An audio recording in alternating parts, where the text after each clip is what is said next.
I would never put them up on the high beam to start. Definitely. I'd actually have them work it on, I did this pretty well. I came up with a couple cool drills for this one. Just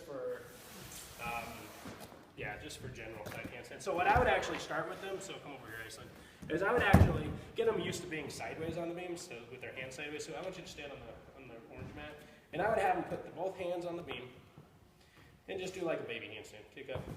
So it's just practicing doing like donkey kicks sideways on the beam. So they're getting used to holding the beam sideways. So this would be like the very beginning steps of doing just tiny handstands. So do tiny handstands here. Do a couple more. Kick up. Good. Now do one leg at a time, like a kick. There you go. And then that's like our eventual goal. Now when you're spotting this, it's very important to spot this first one. You want to really spot on this side. Is what I would do, because then I can just grab her by her hips. Once again, you want to always grab the center of gravity. It's easier to carry them. So, and that way, if they bend, you're not working against them bending going from them. So I would be there. So I would either be there, or actually you could be on the side. This one I don't like as much, just because it's a little bit harder. But it's stomach and then back. But I like the back. If they're just here, I would be just on the back, because you seem to have a lot more. It's easier to spot them. So I would start with that, and then the actual dismount part of it, when you start to actually get into that. This is all done on the low beam. I would, come over here, Bryson. Start with a block. Which way do you do your side hand? Or which way do you kick into your side handstand? So face this way. Face this way. Turn around. Yeah, come over here. Do a side handstand and just come down. Can you do that? Like right with your hand right here? Just come down. Yeah, there we go. Okay, so that's kind of the goal. That's the level, I think that's level 2 dismount, isn't it? And level 3. And level 3 dismount. So that's kind of the goal. So what I would do is I always have them start here, kicking up like I just said, and then I actually have them start from a block. So stand up here on the block. And anytime, once again, and this is why I would practice spotting them from the backside, because it's actually a lot easier when they start cartwheeling into it. So anytime you're spotting them, so I'd have them start from the block, because going straight on is actually a lot harder, and you can actually start to move the block that way if they can't get there.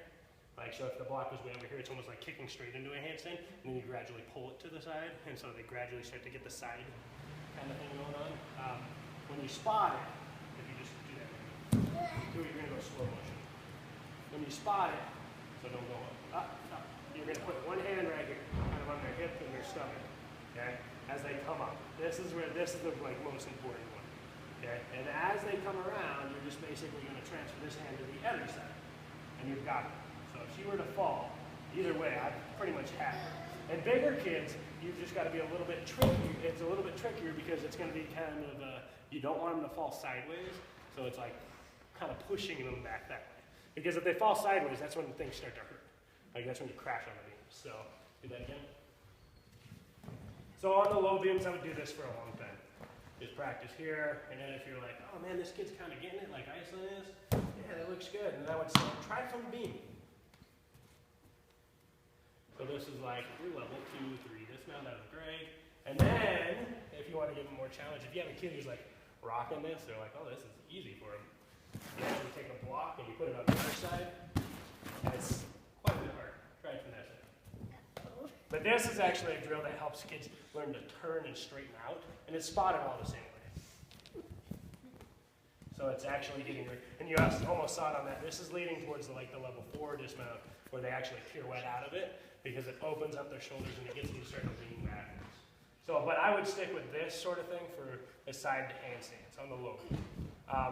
If you are thinking, do you guys ever, they go up to the high beam and do these too? So if you are thinking like, okay, well, after the kid seems to have it pretty successfully down here, and they're doing pretty well with the side handstands on the low beam, and you're ready, okay, this kid's ready to do the high beam, I would come up to the high beam, let me show you how to spot.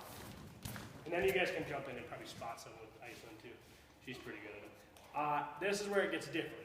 When you're spotting just for me at least, when you're spotting just the level 2 dismount, the one where they come down, you're going to go on this side. I always spot stomach side first on the high beams, because I feel like I have a lot more control, and they're coming towards me, so if they're falling on me, it's okay. Like as long as it's a small kid. If you're a bigger kid, you just kind of step out of the way. But it's spotted the same way. So you're right here on their stomach, and they kind of go into it. and you try and lift them up. And then that way, if she falls on me, I'm like, oh, I got you. Okay? Okay? And you can set her down. Whereas, if you're on the other side, you're going to slow them down, you're going, reaching over the beam, and you're going to get hurt. So you want to be on the same side of the beam they're falling. And that generally tends to go for the level 4 dismount too. I usually spot them, whichever side they're pirouetting towards, whichever side they're falling, I'm spotting that side so I don't have to reach over the beam. So if she kicks up hard, again, see, and she's used to falling this way, and but I have her so I can pull her back this way. And then you just want to make sure you have it all the way down. And so that way she doesn't get hurt. Once again, most important thing is do your best not to let them fall sideways on the beams. Because that's where kids get hurt. Like where they don't get hurt, but it hurts. And then they get scared. And then you're going to have a really hard time teaching them stuff on the high beams. In that scenario, how would you teach them this fall safely? Fall safely? It would be like fall sideways safely on the low beam. Like just having them practice what we were just doing there. And they practice constantly falling down. And then when we get up to the high beams, I would actually maybe say even do a little one. Like so, come up here. And I've never really done this, but if you had to, let me see how I would do this. This might be the case where I actually would spot on the other side. Because otherwise she's going to see there. So if you were to break it down, this is me, I've never done this before on training. So I'm going to break it down on training on beam, not beam. Okay, now just kick and jump down on the ground. Like that would be broken down significantly, where you're teaching them how to come off the beam. And then you can gradually get that up. On the low ones, just fall. Yeah, exactly. And that's exactly how it started. Just practice those things. It's that constant jumping off the beam. And the low beam is your best friend. I mean, it's where you're going to be able to do everything. I'm a big proponent of low beams and just staying down there until you have it, and then just put it on the high beam. So tell me how that works with rotations, because like right now, level 2s are solely on high beams.